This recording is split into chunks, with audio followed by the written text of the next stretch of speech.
হরে কৃষ্ণ। মাধব গৌর হরিদাস চ্যানেলে আপনাদের সবাইকে স্বাগতম। আশা করি আপনারা খুব ভালো আছেন। ভগবানের কাছে প্রার্থনা করি আপনারা সবাই খুব খুব ভালো থাকুন। তো আজকে ভিডিওর থাম্বনেল দেখে বুঝতে পাচ্ছেন যে ভগবান শ্রীকৃষ্ণের আবির্ভাব তিথি শুভ জন্মাষ্টমী ব্রত মহোৎসব।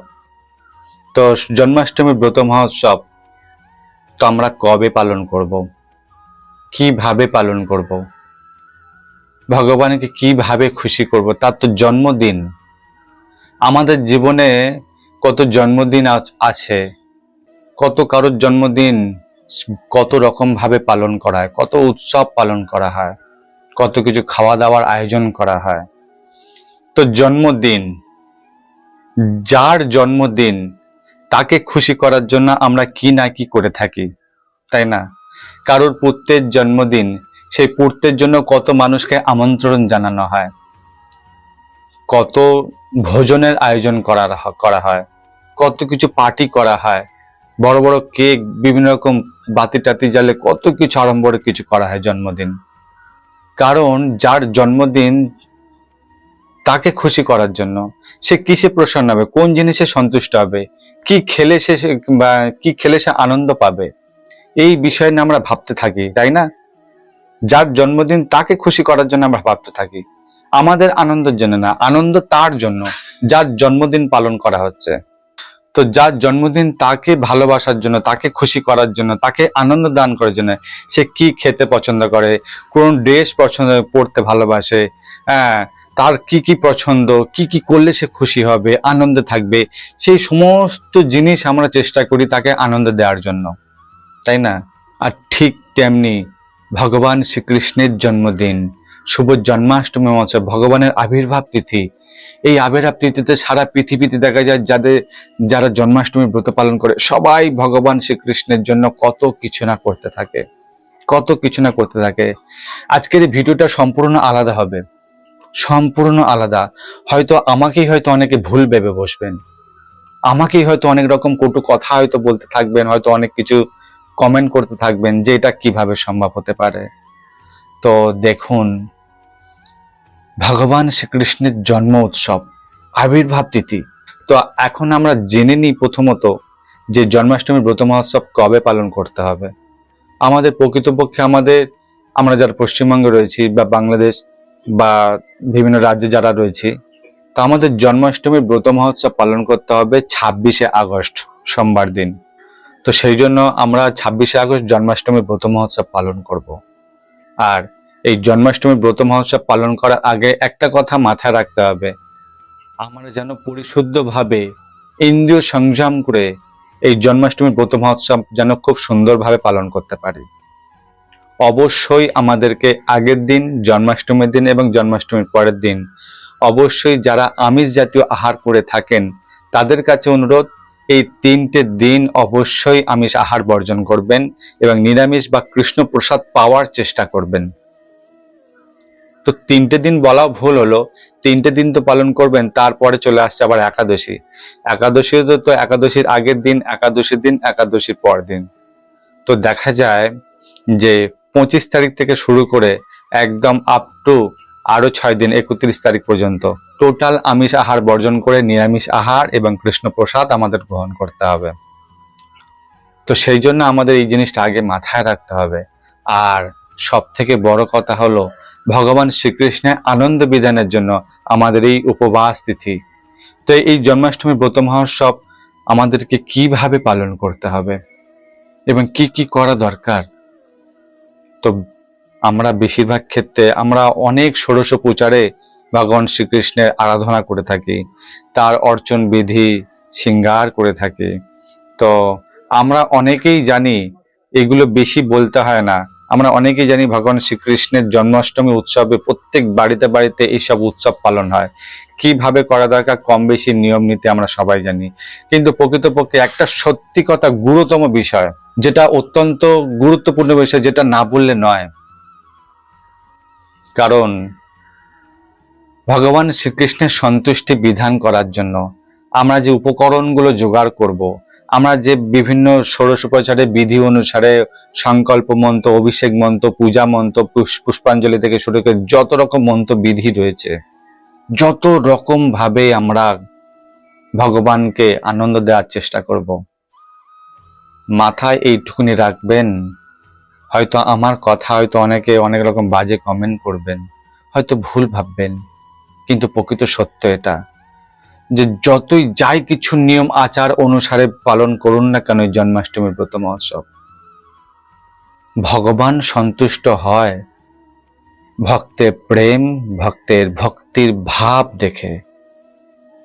আপনি ভগবানের জন্য ষোড়শ উপচারে বিধি মার্গ দ্বারা বিধি ভাবে অনেক নিয়ম কানুন, অনেক মন্ত্রাবলী পাঠ প্রবচন করে ভগবানকে অভিষেক করাবেন। রাত 12টার সময় উপবাস থাকবেন, নির্জলা উপবাস থাকবেন ভগবানকে খুশি করার জন্য। ভগবানের জন্য হরিনাম কীর্তন করবেন, ভজন করবেন, জপ করবেন, অনেক বিধি নিয়ম উপচারে ভক্ত সঙ্গ করে ভগবানকে খুশি করাবেন, জন্মদিন পালন করবেন। কিন্তু প্রকৃত সত্য কথা, যতই বিধি আচরণ করুন, যতই নিয়ম আচরণ করুন, যতই ভগবানের উৎসব পালন করুন, একবার মন থেকে জিজ্ঞাসা করবেন নিজের ভগবানকে, নিজের গোপালকে, যে গোপালকে জিজ্ঞাসা করবেন যে সত্যি প্রকৃত খুশি তিনি কিসে হন। প্রকৃত খুশি সেখানেই হয় যেখানে ভক্তি এবং প্রেম বিরাজ করে। শুদ্ধ পরিশুদ্ধ প্রেম, পরিশুদ্ধ ভক্তি যেখানে বিরাজ করে, সেখানে আমার গোপাল, আমার কৃষ্ণ সেখানেই সন্তুষ্ট হয়ে যান, সেখানেই খুশি হন, সেখানে আনন্দ লাভ করেন। আমাদের অনেক বাড়িতে, অনেক সাধারণ মানুষদের বাড়িতে বাড়িতে অনেক গোপালের বিগ্রহ রয়েছে। বছরে একবার খুব সুন্দরভাবে বিধি নিয়ম অনুসারে অনেক ষোড়শ উপচারে ভগবানকে অভিষেক করান, নির্জলা উপবাস থাকেন, অনেক কিছু ভগবানের জন্য 56 পদ, অনেক রকম ভাজা ভুজি, অনেক কিছু রন্ধন করে দেন। কিন্তু সত্যি কথা বলছি, এই সমস্ত কিছু ভগবানের কিচ্ছু চাই না। ভগবান কেবল একটাই দাবি করেন আমাদের কাছ থেকে। ভগবান কখনো এইসব চাননি যে আমাকে এত ষোড়শ উপচারে করতে হবে। নিয়ম নীতির ঊর্ধ্বে হচ্ছে পরিশুদ্ধ প্রেম, পরিশুদ্ধ ভক্তি। এই ভাবনা আমাদের হৃদয়ে থাকতে হবে। যদি এই ভাবনা যদি না থাকে, এই ভক্তি প্রেম যদি না থাকে, তাহলে ভগবানকে আপনি যাই করুন না কেন, নির্জল উপবাস 1000 জন্ম করে যান না কেন, তবুও ভগবান খুশি হবে না। আমরা যে ব্রত উপবাস পালন করছি না, এই কৃষ্ণের জন্মাষ্টমীর ব্রতের অনেক মাহাত্ম্য আছে। বিভিন্ন ইউটিউব চ্যানেলে শুনতে পাবেন, বিভিন্ন ভক্তের মুখ থেকে শুনতে পাবেন যে জন্মাষ্টমীর ব্রত মাহাত্ম্য যদি কেউ পালন করে থাকে, তার পূর্বজন্মে অনেক প্রারব্ধ কর্মের ফল টল সব বিনষ্ট হয়ে যায়। হ্যাঁ, একদম সত্য কথা। পর্বত প্রমাণ পাপ রাশি প্রারব্ধ কর্মের ফল নষ্ট হয়ে যায় এই জন্মাষ্টমীর ব্রত পালন করার ফলে। ভগবানের নামের প্রতি একটা বিশেষ শক্তি আছে। যদি কেউ অবহেলাবশত ভগবানের নাম স্মরণ গ্রহণ করে, তাহলে তার তো কৃপা হবেই।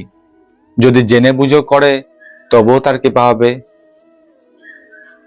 তো সেই জন্য অবহেলা করে করুক, কটূক্তি করে করুক, আর জেনে বুঝে করে করুক, যেভাবেই ভগবানের নাম স্মরণ করবে, যেভাবেই ভগবানের সেবা করো না কেন, তার ফল লাভ হবে, ফল একটা লাভ হবেই।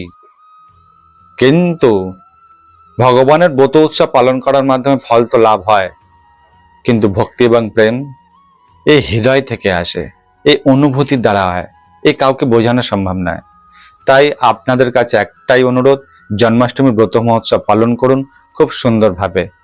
হ্যাঁ, জন্মাষ্টমী ব্রত উৎসবের দিন আপনারা যারা যারা ব্রত উৎসব পালন করবেন, যারা সামর্থ্যবান, তারা অবশ্যই রাত 12টা পর্যন্ত নির্জলা উপবাস থাকবেন এবং ভগবানের সামনে থেকে ভগবানের হরিনাম সংকীর্তন, ভজন কীর্তন, ভক্ত সঙ্গ, বিভিন্ন শাস্ত্র আদি গ্রন্থাদি পাঠ করবেন। বিভিন্ন শাস্ত্র আদি গ্রন্থাদি পাঠ করবেন সে কেবল শুধু মনের ভাব এবং ভক্তির মাধ্যমে।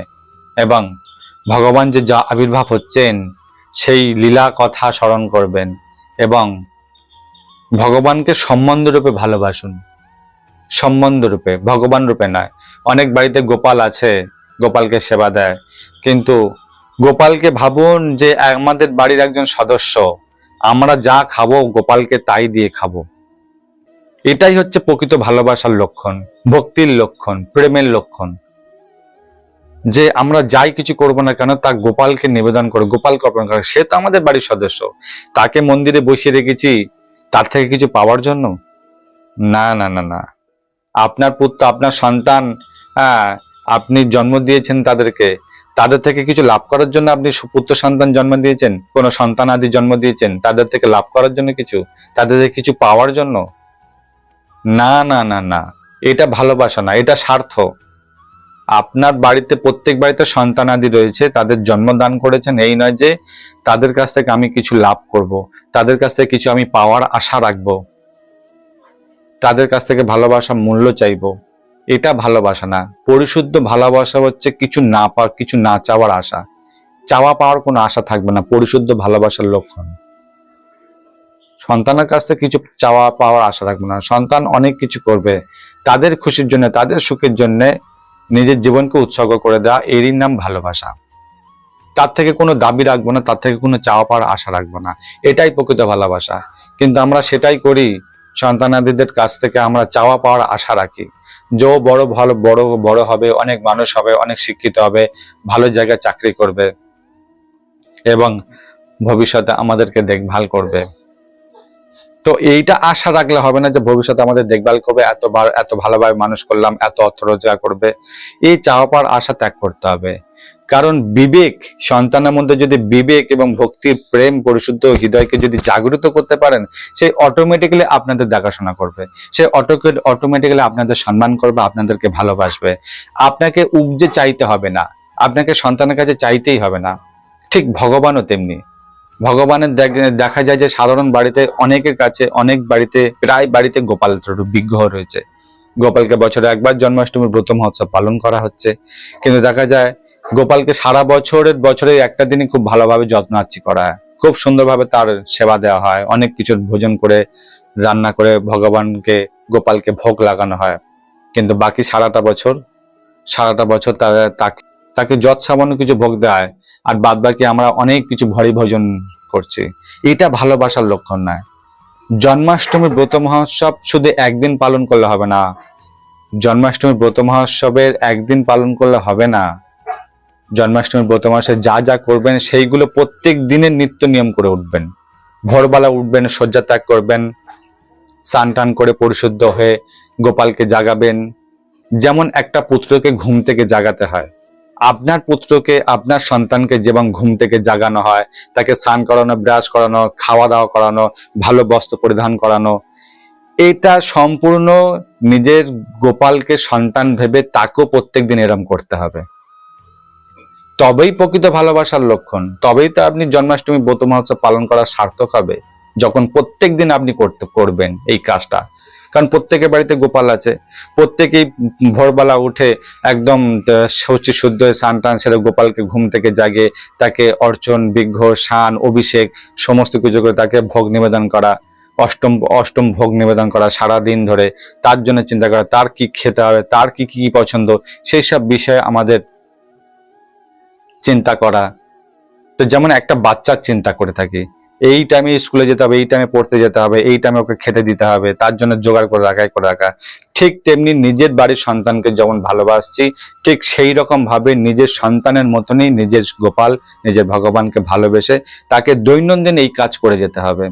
তাহলেই তো পূর্ণ লাভ করা হবে, পূর্ণ ভক্তি, পূর্ণ পরিশুদ্ধ প্রেম লাভ করতে পারবেন এবং ভগবান সেখানেই সন্তুষ্ট হবেন। তো সেই জন্য জন্মাষ্টমী ব্রত মহোৎসব খুব সুন্দরভাবে পালন করেন। আর সব থেকে বড় কথা, ভক্তির হৃদয় ভাব, পরিশুদ্ধ প্রেম রাখুন, পরিশুদ্ধ ভাব রাখুন। আর সব থেকে আরো একটা বেশি খুশি হন কি জানেন, যেটা আজ পর্যন্ত ভিডিওতে কখনো বলিনি, হয়তো আজ পর্যন্ত কখনো এই কথা শোনেননি, যে ভগবানকে খুশি করার আরো একটি বিশেষ উপায় রয়েছে। ষোড়শোপচারে ভগবানকে বিধি নিয়ম দ্বারা জন্মাষ্টমী ব্রত মহোৎসব পালন করলেন, কিন্তু আরো একটি বিশেষ গুপ্ত ধন রয়েছে, গুপ্ত রহস্য, গুপ্ত তত্ত্ব রয়েছে, যার মাধ্যমে ভগবান খুশি হয়ে থাকেন।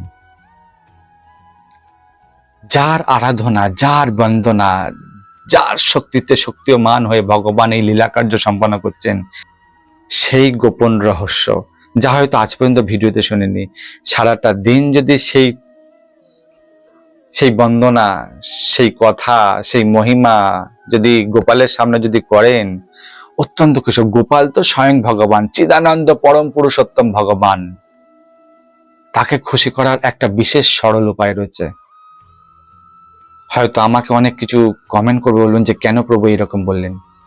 এই উপায়টা হলো, যার আরাধনা করেন যিনি পরম পুরুষোত্তম ভগবান শ্রীকৃষ্ণ, যিনি সর্বশক্তিমান, যিনি সবকিছু পারেন, তিনি যার আরাধনা করেন, তিনি যার বন্দনা করেন, তিনি যার চিন্তা সবসময় মগ্ন হয়ে থাকেন, যদি কেউ সেই চিন্তন, সেই বন্দনা যদি কেউ একবার গুণগান করে, ভগবান ছুটে বেড়ায় যে কি করলো, কোন ভক্ত করলো, তার কাছে সঙ্গে সঙ্গে ছুটে যায়।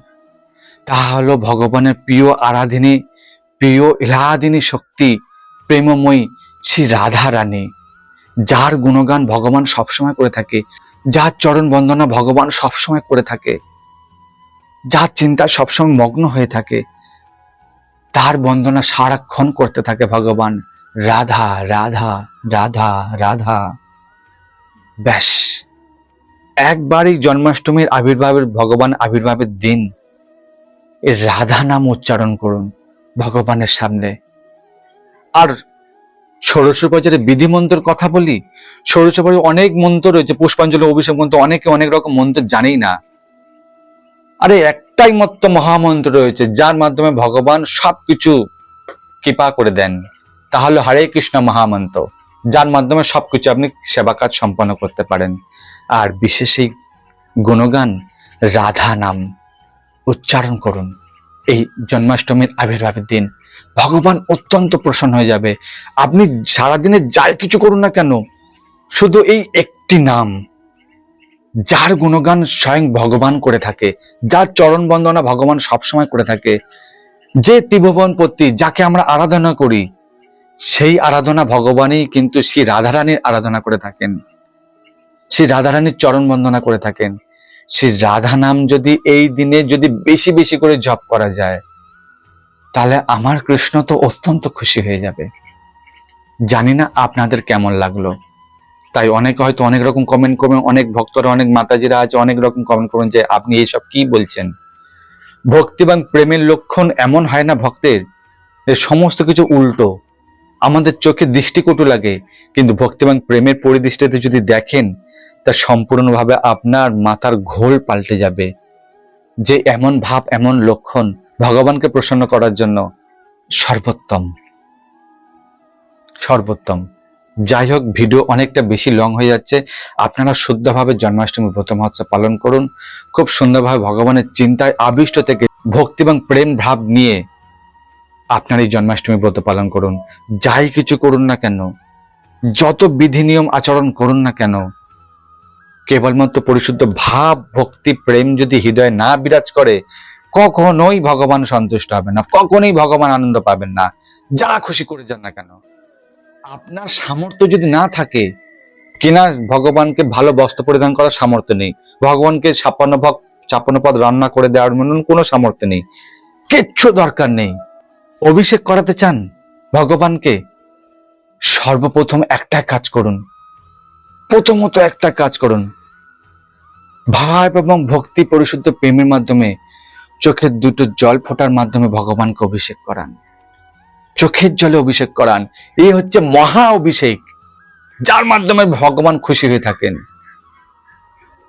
একবার করে দেখুন, ভক্তির ভাব নিয়ে আসুন ভগবানের প্রতি, ভগবানকে ভাবুন নিজের পুত্র, নিজের সন্তান, নিজের বন্ধু, নিজের দাদা ভাই, যা খুশি ভাবুন না কেন, কেবল চোখের জলে ভগবান সন্তুষ্ট হয়ে যান। আপনারা তো সবাই জানেন ভগবান কিসে প্রসন্ন হয়ে যান। চোখের জল ভগবান সহ্য করতে পারেন না। ভগবানকে ভোরবেলা উঠে চোখের জলের মাধ্যমে তাকে সিক্ত করান, তাকে অভিষিক্ত করান।